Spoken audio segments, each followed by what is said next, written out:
Sud Radio, les Jeux dans tous leurs états. Maxime Liédo, Clément Arion. Encore une demi-heure de direct ensemble, on ne vous lâche pas durant tout le mois d'août. On est toujours avec le camarade Clément Arion qui vous avait vivre ces JO de manière intense, de manière passionnée sur Sud Radio. Merci d'être avec nous, mon cher Clément. Et juste avant ça, avant de rejoindre la porte-parole de la gendarmerie pour parler de ce vivier quand même de champions qu'est la gendarmerie nationale avec 16 athlètes qui étaient parmi ses rangs, on retrouve le camarade Jules. Eh oui, quelques images. On reste sur les images du week-end avec cette interview des basketteurs français, Jules. Oui, Clément, et une interview pour le moins décalée de la bande à Wemby sur France Télévisions. Les tricolores sont là pour évoquer la médaille d'argent décrochée après la défaite en finale face à la Team USA. On rappelle le score 98-87. Mais les Bleus se sont mis d'accord pour employer des mots auxquels on ne pense pas forcément. Tout le monde prenait pour des langoustes parce qu'on était vraiment perdu au premier tour, et puis après on a assez réagir et puis on a bien rebondi quand même. Voilà, vous avez bien entendu, Nicolas Batum, capitaine des Français, qualifie son équipe de langoustes, rien que ça. Le message est bien passé dans les rangs tricolores et chacun respecte le défi, comme Gershon Yabusele en mode astronaute lorsqu'il évoque son dunk sur LeBron James. Quand j'ai mis ce dunk là, je me suis vraiment senti comme si j'avais les pieds sur la lune. J'étais vraiment bien, et puis voilà. Ouais, les Français ne cachent pas leur rire, surtout quand le rising star du tournoi, la star montante Victor Wembanyama, nous offre un lapsus qui restera dans les annales. Peu après, on réalise qu'on est quand même fiers de cette médaille, fiers du public, fiers aussi de mes coéquipiers, de leur constipation, de leur abnégation pendant tout le tournoi. Voilà, on a quand même fait une grande chose, on en est fiers. Voilà, à défaut d'avoir remporté la médaille d'or, les basketteurs nous ont donné le sourire avec ce soupçon de folie qui, on espère, les emmènera loin à l'avenir. C'est la fatigue des grands sportifs. Oui, très certainement. Merci beaucoup, Jules Boscherini. Vous avez été la transition parfaite avant qu'on aille rejoindre Marie-Laure Pesant, porte-parole de la gendarmerie nationale. Bonjour. Bonjour. Merci beaucoup d'être avec nous sur Sud Radio. Alors Marie-Laure Pesant, les gendarmes n'ont pas seulement brillé dans la sécurité lors de ces Jeux Olympiques, mais aussi directement sur les terrains de sport. On l'a dit, pas moins de 16 athlètes membres de la gendarmerie nationale qui ont été médaillés lors de ces Jeux Olympiques. On peut en citer Clarisse Agbenenou en médaille de bronze judo, Anthony Jean-Jean médaille de bronze au BMX freestyle, Althea Laurin qui a remporté l'épreuve de taekwondo en plus de 67 kilos. 16 médailles olympiques donc sur les 64 de la délégation française. Est-ce qu'on peut dire que vous êtes un petit peu un centre de formation ? Alors on est très heureux d'avoir ces médaillés. Alors c'est vrai que nous, pour la gendarmerie simplement, on a 11 sportifs qui avaient été qualifiés et 6 qui ont été médaillés. Et pour notre part, effectivement, on est très heureux de pouvoir les accueillir. On se retrouve avec ces sportifs sur des valeurs qui sont communes, ce qui fait que on arrive à partager tous ces moments, à les préparer, à les aider à s'entraîner. On met à disposition aussi des spécialistes de la préparation mentale, des infrastructures. Et donc c'est vrai que je pense que c'est quelque chose d'assez attractif pour nos sportifs. Et pour nous, c'est un bonheur de pouvoir partager ces moments et les préparer. C'est aussi une belle vitrine pour la gendarmerie française finalement, non ? C'est une belle vitrine parce que ça met la lumière sur des valeurs, sur un engagement, un dépassement de soi, et puis sur des sportifs qui ont à cœur aussi de valoriser notre institution, de partager des moments avec nous. Certains parrainent des unités, d'autres viennent assister à certaines cérémonies ou viennent aussi partager leur expérience. Donc ça met une lumière un peu plus importante sur notre institution et on est très heureux pour ça. Donc ces athlètes, ils sont engagés à la gendarmerie nationale. Comment ils font finalement, expliquez-nous, pour concilier un petit peu le haut niveau et ce métier de gendarme ? Il faut savoir y a des aménagements, j'imagine.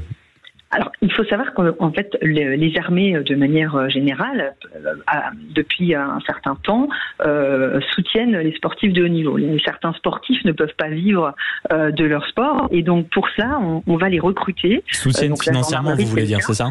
Eh bien, on va les recruter. Ils ont un contrat d'engagement au sein de la gendarmerie nationale, et dans le cadre de ce contrat, effectivement, ils ont une solde, comme tout militaire. Ils ont aussi un soutien social, puisqu'ils ont besoin d'une couverture sociale. Ils bénéficient d'un certain nombre d'infrastructures qui leur sont proposées et de certaines compétences pour se préparer. Tout ça, c'est un soutien des armées et de la gendarmerie nationale auprès de nos sportifs. C'est un dispositif qui fait qu'ils ne sont pas, ils sont recrutés en tant que sportifs de haut niveau. Ils ne sont pas recrutés pour être sur le terrain avec des gendarmes, même si certains le font ponctuellement parce que on partage aussi avec eux des moments. Mais ils sont avant tout sportifs de haut niveau de la défense.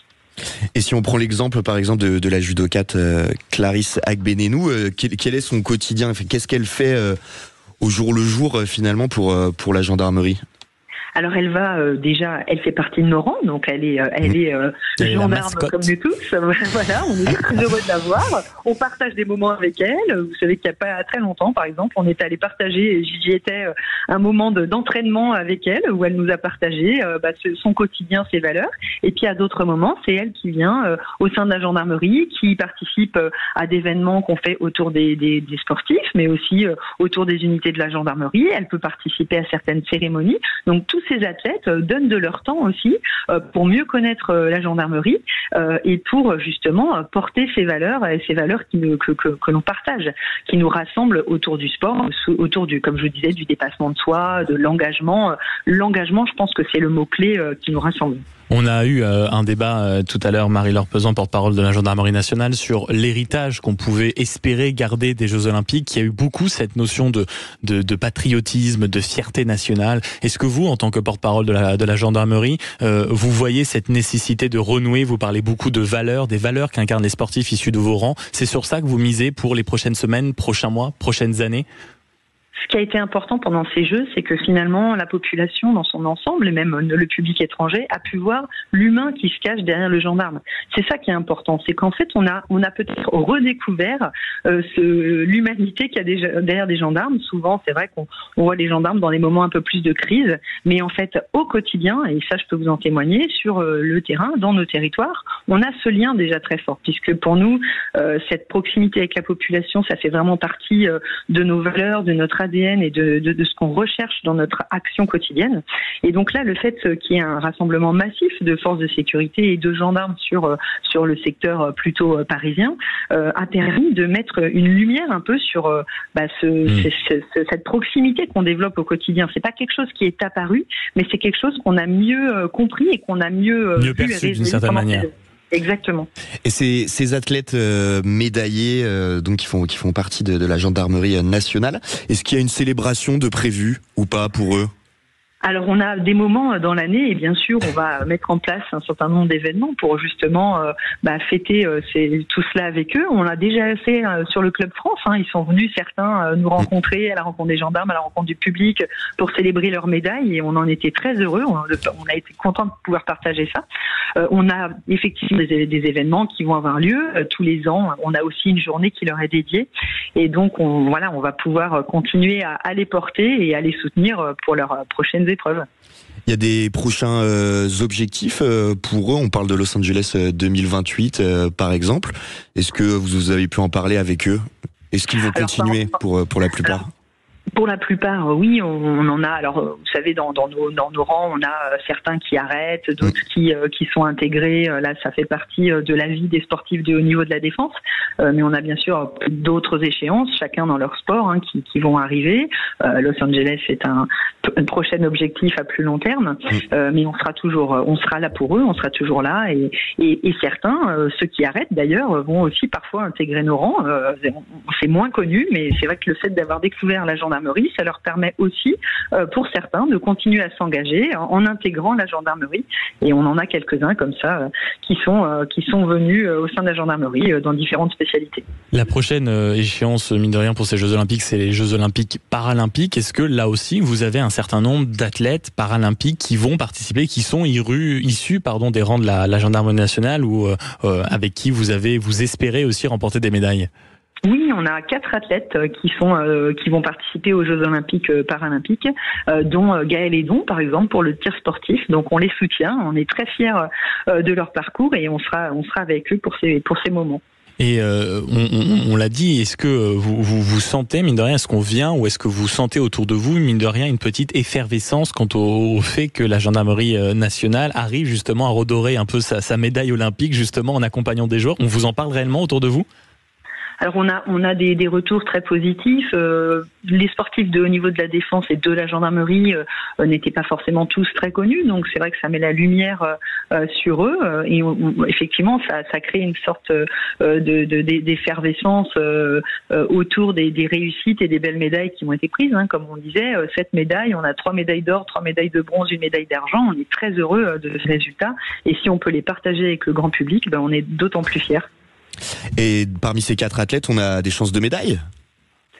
Bien sûr, mais bon, ça je vais pas m'avancer. Tous les athlètes sont des chances de médaille. Exactement, et on est vraiment derrière eux. Je sais qu'ils ont travaillé longuement, très durement. On a tout l'avant JO, c'est vrai qu'on est en contact avec eux. On a un militaire d'ailleurs qui est responsable au sein de la gendarmerie des sportifs de haut niveau, qui les contacte, qui est en lien permanent avec eux. Et c'est vrai qu'on sait qu'ils ont travaillé dur et voilà, on leur souhaite beaucoup de chance de réussite et on leur donne tous nos encouragements pour ça.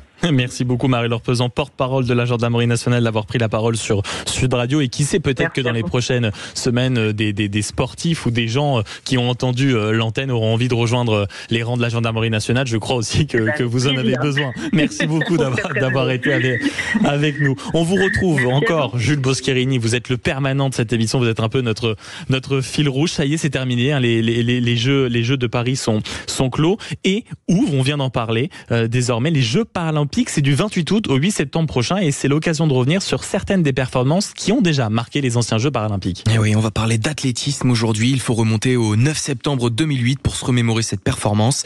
Celle d'Oscar Pistorius qui s'impose en finale du 100 mètres après un finish explosif.